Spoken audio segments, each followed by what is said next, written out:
VD. Satheesan സർക്കാർ വന്നതിന് പിന്നാലെ അഡ്വക്കേറ്റ് ജനറലും ഡയറക്ടർ ജനറൽ ഓഫ് പ്രോസിക്യൂഷനും മാറി.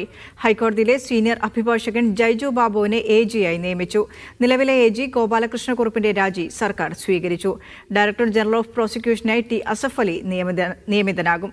ഉമ്മൻചാണ്ടി സർക്കാരിന്റെ കാലത്തും അദ്ദേഹം DGP ആയിരുന്നു. സത്യസന്ധമായ പ്രോസിക്യൂഷൻ ഉറപ്പുവരുത്തുമെന്ന് ടി അസഫ് അലി പറഞ്ഞു.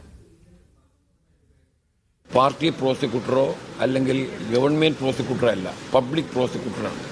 V are minister of justice.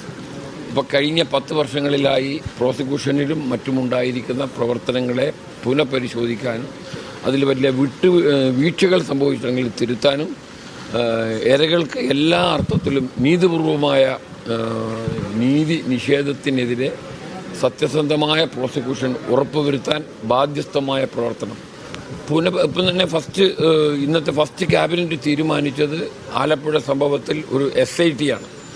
അപ്പോൾ പോലീസിന് തെറ്റുപറ്റിയാലും പ്രോസിക്യൂട്ടർക്ക് തെറ്റുപറ്റാൻ പാടില്ല.